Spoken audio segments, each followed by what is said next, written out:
Welcome everyone. So thanks for having us today. So my name is Jay. I'm a clinical supervisor from Aspiria Humanity Care Student Assistant Program.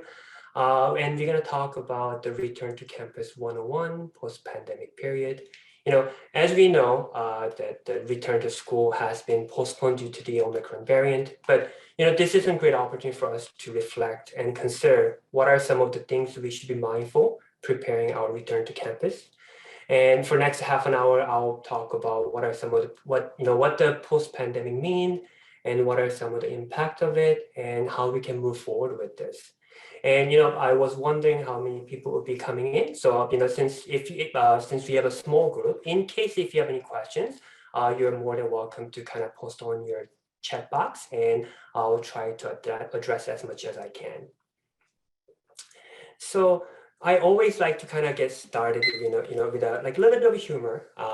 So if you kind of look at this picture, the person says, I kind of forgot how to interact in person. Do you mind if I go back to office and zoom in? It kind of give us a reminder that, in fact, we've been in this pandemic for quite a while, and for a lot of students have been attending online classes. So instead of kind of going into class, we are attending a lot of classes via Blackboard or Zoom to meet with other classmates and our professors. So just kind of, it kind of gave us that, even for us going back to campus, for not even just for students, but for everybody, it's a very strange feeling, kind of, and maybe there's that sense of discomfort me just kind of going into the classroom, since I was so used to doing everything virtually. So what we're going to talk about today is that, defining what post-pandemic means, and that impact of the pandemic, and also the post-pandemic. And we're going to talk a little bit about, what this caused, that it's called that post-pandemic stress experience. We're going to go over that definition and what it means. And, most importantly, talk about how we can what kind of strategies we can put in place in order for us to just kind of ease the transition, kind of going back to campus. And lastly, kind of reminding ourselves about the positivity and power of focusing on the present. Yeah, so let's first define the post-pandemic. So what does post-pandemic means? The WHO, WHO, the World Health Organization, defined the post-pandemic phase as a level of influenza activity have returned to the level of seasonal influenza in most countries with adequate surveillance, so it's more manageable. We're now beginning to review lessons that we have learned as a society, kind of having a shared experience within the community, as well as kind of replenishing our resources to apply what we have learned to the future health crisis. And now we are kind of handling better as we kind of start kind of moving forward to, rather than going back, moving forward to the new normal, moving forward to the new return. But what's most important about this post-pandemic, all these definitions are kind of giving us a little bit more idea, but what's most important is that the post-pandemic does not mean that pandemic is over. It's rather still a part of the process getting through that pandemic. So what are some of the common feelings that are kind of associated with the post-pandemic? I thought that this was the perfect kind of representation when we're thinking about kind of, going back to campus, or going back to returning to school, or moving forward with the new normal. As you see in this photo, the person has a lot of things going on in their mind, that different thoughts, we forget, how do I function in society again? How do I greet people? Do I hug? Do I elbow, or do I handshake? What do I say? Like, I ran out of things that I can say about these things. So this is a kind of common example, like that feelings and thoughts. Many, maybe some of you might be able to relate some of these comments that she's making. That sense of that anxiety, that the person might have been feeling very trapped for such a long time, and going outside again, try to interact with more people, like returning to school, could cause a lot of anxiety. And also, because of this pandemic has been such a long time, the person has been very isolated, and the person kind of feeling that showing some of these depressive symptoms, and kind of readjusting or regaining energy can be a lot more challenging. And there's that fear, what if I get infected? What if this is more serious than I thought? What if, that we go back to campus for a bit, and then what if we kind of going back to virtual again, like how it happened this time? So I think it's before we kind of even talk about these things, if we talk about, how to cope with the pandemic, I think it's very important for us to check in. Like, what are some of the thoughts that is going on with me? What are some of the things that I need to remind myself, and where I am emotionally, and is there any kind of that unresolved or kind of discomfort within me? And again, when we are thinking about edge as this person in this picture, I thought that the reason I chose it gives a really good example. It almost kind of person trapped inside a house and moving outside. And we often think this as an event, but in fact, the transition going from that, from pandemic to post-pandemic, it's a process, not an event. So when we're thinking about the transition, it's not something that we will try to change and get adjusted right away, but it's just kind of more step. We're gradually making these changes in order for us to adapt those changes that, moving forward, what are some of the new things that I should be aware? So we're going to talk about a little bit about, what these kind of post-pandemic symptoms, and it's very similar to what we experienced during pandemic. And we're going to talk a little bit about, one by one, how it has been impacting us and how it will be impacting us as well, so that we need to be a little bit more mindful, and we are able to kind of prepare for that. When we're thinking about the post-pandemic and its impact, first of all, we can think of the psychological. There's some of the emotional and mental impact on us. Lots of what if questions. What if this happens? What if I'm unable to go outside? What if I don't know how to interact with other people? Like these sense of anxiety, as we saw in the previous picture, might be coming up to us as we kind of return to campus. And there might be that sense of helplessness because we were so isolated such a long time, and we didn't know how to, we don't have all these answers. And trying to come in all these answers at the same time can be quite overwhelming. And there's also this interesting term called the cave syndrome, which stands for afraid to return to the former lives. Although that we are talking about kind of moving forward, that some people may feel uncomfortable to go, like return to campus, attending classroom, because they were quite adjusted to this pandemic lifestyle. And there's that sense of discomfort and a little bit of that, the stress, which is completely normal. Another thing that we wanted to kind of mindful is how it's impacting us physically, how the stress is impacting our body, that because of these, a lot of things are going on in our mind. We might suffering from headaches, feeling dizzy. Sometimes sometimes that we say that psychosomatic symptoms. What it means is that if you what if I'm sick? Am I feeling sick? We're more thinking about that. We almost actually feels that we are feeling the increased body temperature, or that we feel our bodies start to react to it because we are very stressed and we are being overly hypersensitive about our own selves.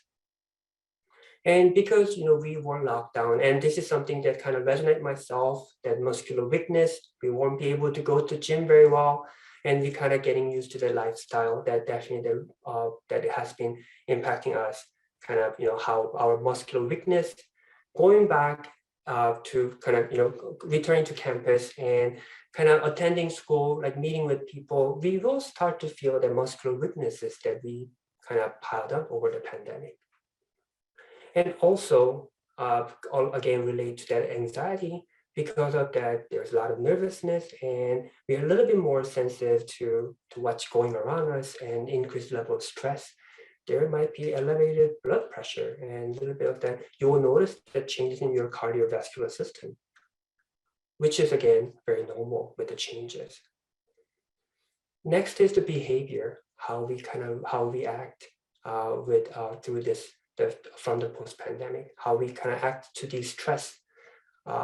We might having a little bit difficult time with sleep, staying asleep or sleeping too much, or having a little bit difficult time to wake up.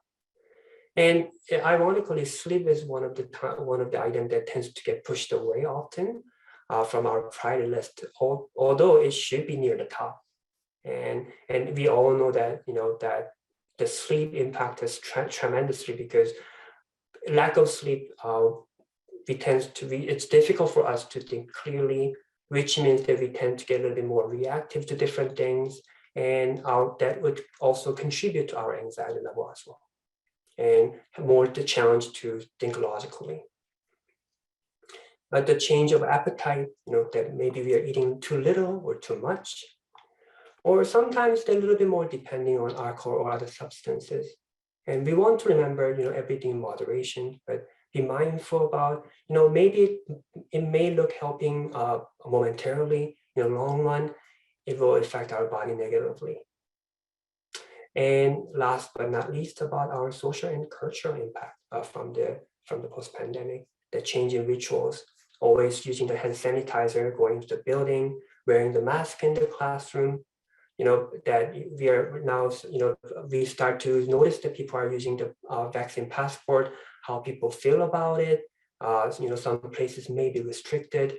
That may cause conflict. And some people may not feel comfortable speaking with their classmates because of this. And what it comes down to is this COVID-19 post-pandemic stress. And according to a lot of research, people say that as it is a global pandemic and a lot of people, like the entire world experiencing it, we are saying that it's another emerging consequence of global pandemic. So let's just briefly go over what this means. So, and it's kind of in a research, it's narrated as pandemic trauma and stress experience. That individual and family and community, kind of how they react during that global pandemic. And stress can be not just one individual, but in the multiple level. That the building up of the internal emotional and interpersonal disruption. Kind of adapting the new normal way of life. Our thinking that we don't have the kind of privilege that we used to have, and also that uncertainties and dangers, like what if we go back, or what if we have to kind of have another lockdown again? And also the sense of lacking the freedom of life as we used to have. And also lastly, that internal conflict between individual and public health requirements. Some of us need that more community context, the familiar activities of daily life. Some people, may want to have more restriction to feel safe. And also kind of people that having that dilemma of that, what the public health are announcing and how we react to it. And these different levels of events are happening. It is impacting us. And because of this pandemic has been going for over a year, it started becoming the type of trauma that we are going through. So what are some of the impact that we see? What are some of the examples of this pandemic trauma? Definitely the fear for the future, the feeling weariness for the present, and grief for the lost past. That that it's already been, we are hitting two solid years since pandemic. What has been lost?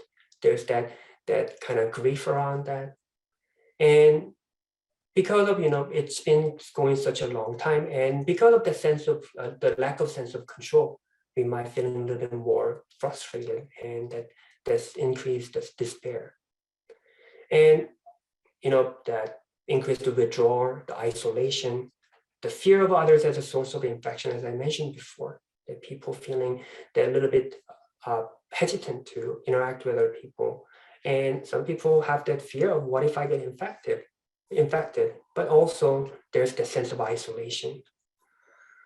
Because of these things that are going on, it's difficult to focus both on specific tasks such as preparing for exam and homework, but also just kind of general goals in your daily life.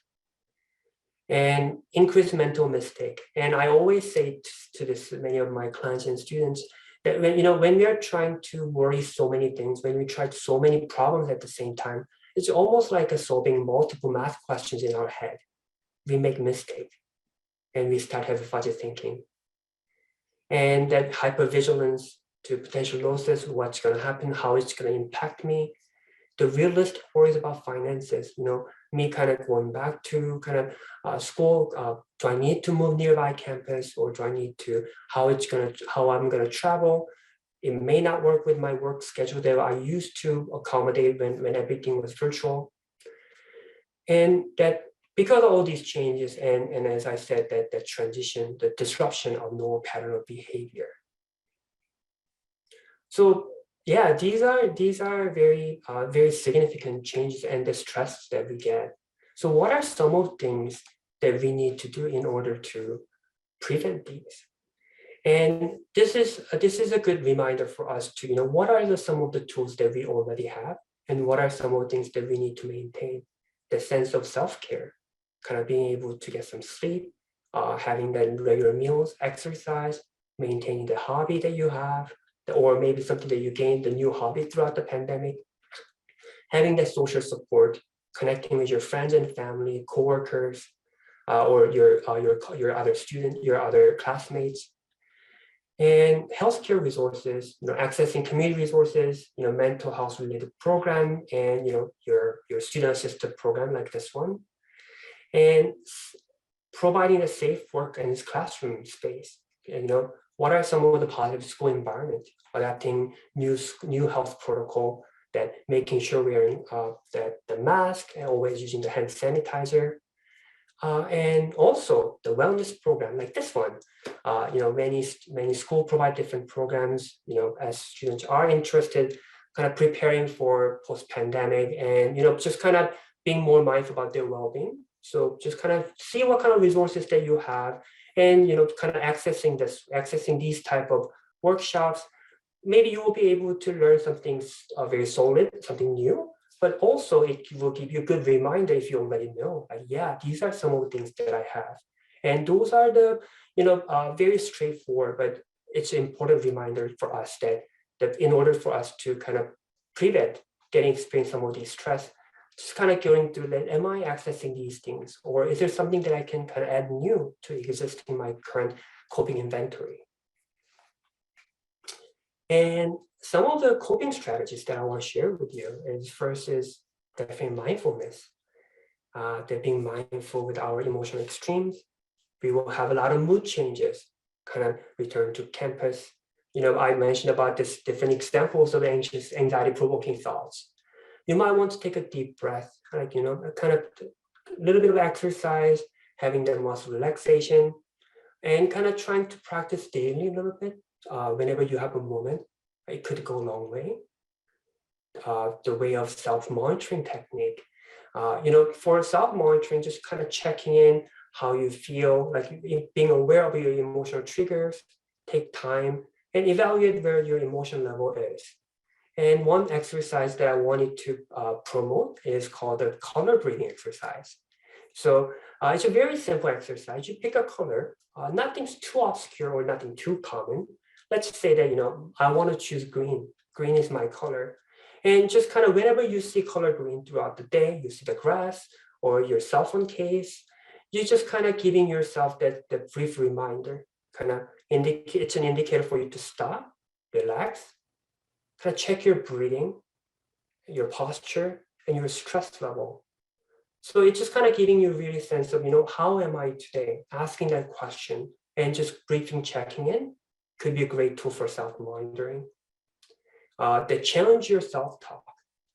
If you I mentioned about these, the question earlier, the picture that I showed you, you noticed that the girl was talking about a lot of questions, like a lot of self-talk. What am I going to say? What am I going to talk? Like, how do I greet other people? Let's really challenge them. When we are answering, like, are these really necessary to answer at the moment? Or is there a way that I can kind of challenge, maybe I don't have to answer all these questions, or is there anything that I can a little bit kind of look at it later and just kind of focusing on present a little bit, kind of having the challenging your self-talk could be also helpful. Positive distraction. I'm very big on positive distraction. Sometimes kind of something that can distract you from these negative thoughts, like, sometimes doing some hobby, taking a walk, drinking your favorite like coffee, or listening to music, a little bit of dancing exercise, or if you happen to live with your pet, kind of taking a walk with your pet. Like these small type of positive distraction give you a little bit room to relieve from experiencing those pandemic stress. What are some of the behavior modification we can put it on? Setting realistic goals, rather than try to answer all the questions, rather than try to set all the meet all the goals. What is something that I can do today? What is the one thing that I can do? And how am I going to reward myself? Like, such as, I'm going to order food after this as a reward, or watching Netflix a little bit, just kind of give myself a break. And last but not least is seeking support, that being able to talk to somebody. And, sometimes it could be personal support, but also some professional support. That maybe the counseling, just to increase some of the coping strategy that you can get. So what's that billion-dollar question? What would be the new normal to look like? And first of all, we want to challenging the term return. And I have to be honest, I keep on using the word return too, and going back. But let's kind of imagine a spaceship, a person going to the space. And after the travel through the moon, coming back to Earth, it will be difficult for the spaceman just kind of readjust right away the next day. In fact, I actually Googled NASA just because I was curious. It takes weeks for them to get used to how they breathe. And also their muscles are very weak, so they need to stretch every day. And they need to get used to gravity. So it takes time to get used to where things were. And I think this is a very similar example that we are moving forward, kind of like, moving to post-pandemic. We need to take those days in order for us to kind of getting more used to, like, how we can kind of adjust ourselves, while we are being mindful of, those psychological and physical and behavior impact that we get through that transition, and also following those safety measures, such as the physical distancing, sanitization, and wearing masks all the time. We also kind of be mindful and just kind of reminding ourselves, this is a transition period. It's not black and white. We want to continue to practice, the small things, just making small steps.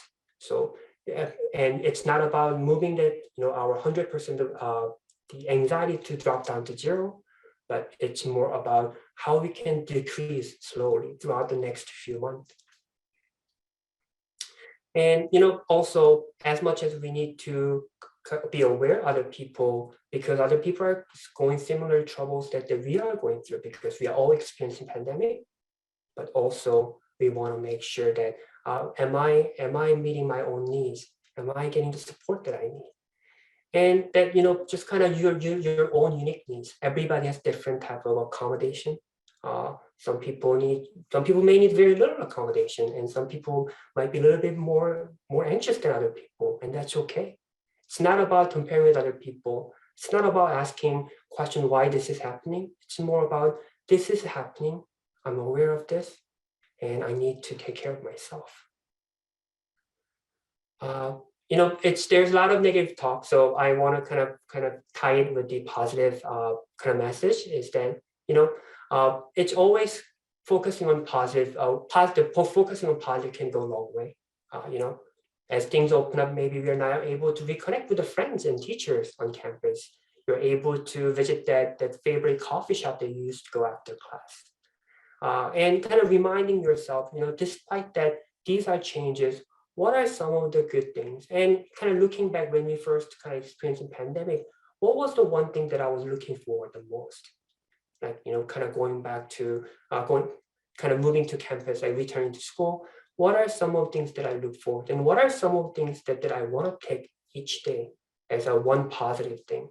and making that notes, and just kind of practice that what I'm thankful for and being mindful are the key points. And it's also, I want to remind you that if you're able to address everything and solve everything, that'll be wonderful. But in reality, transition doesn't work like that. We need to take things slowly, and it always starts with what are some of the things that I can control? What are in my control? What are some of the things that I can do? And those are the main point in order for us to kind of stay positive. And also, we always say that staying present is the most important key in order for us to be mindful. So, what can I control today? We are not worried about next year. We are not worried about a few years, what's going to happen. But just as of today, what's happening? What are some of the things that I can do in order to just kind of be easy with the transition, but also take care of ourselves? So I know that this is a lot of information, but as we are going through, I wanted to make sure that I carry as much as information as possible. So I'm just going to pause one question and wrap it up. I want to remind you that you are an expert because you endured past 2 years with pandemic. And I think every one of you who are listening to this, you are an expert. But being an expert who endured the pandemic, what are some of your own unique strategies that you developed? And kind of, it kind of being yourself, kind of reminding yourself, yeah, I've been using these in order to, it was a really difficult, but I was doing this in order to kind of endure and also kind of cope with the pandemic. And just kind of having that idea, what are some of the things that they would like to continue to utilize? Or what are some of the things that you would like to try? And kind of adding that on your coping inventory would be the one tool that you can use it for throughout the transition. So before we wrap it up, I just kind of wanted to quickly remind you about our student assistance program. You're feeling overwhelmed, stressed, or anxious, you need to talk to somebody. You can connect your WeConnect student assistance program. There's no such issues too small or too big. WeConnect the service are free to our students, which includes professional counseling services, legal consultation, financial planning, life coaches, and sometimes nutritional advice and planning. So we have our number here, 1-888-377-0002, and also WeSpeakStudent.com. So I know that I tried to condense a lot of information in here, and I really appreciate for you listening to me. Do you have any questions before we wrap it up? Any burning questions? I know that we are a little bit over time, but in case if any questions, I want to make sure that I can address that. That was wonderful, Jay. Thank you so much. Thank you. And I don't have any question, but I'm taking advantage for this learning opportunity. And hi, Heidi. Happy New Year. This is Yukiko Student Association. And Joe, thank you so much. And especially I learned color bleeding. My favorite color is pink. All the time, I will put on the camera right now. So I'm just but anyway, I love the pink. So all the time you teach me today for the imagine the pink and then makes me happy. So I will practice whatever it comes out for the hard day. So thank you so much. And you're welcome. Thank you. Thank you. And Kim, thank you so much everything for today. Unfortunately, not many students is coming up, but I take the advantage. So I spread my learning experience, my colleagues or students, whatever come to me. Thanks, Yukiko. Wonderful. Thank you. Well, thank you so much. And everybody have a great day. Stay warm and relax and do your color therapy. Yes. I can't remember what you said the exact word was, but I'm gonna visualize that too. Thank you very much for having us. Thank you. Thank you. Bye. Thank you, Jay. Thanks, everyone. Thank you. Yep. Bye. Bye.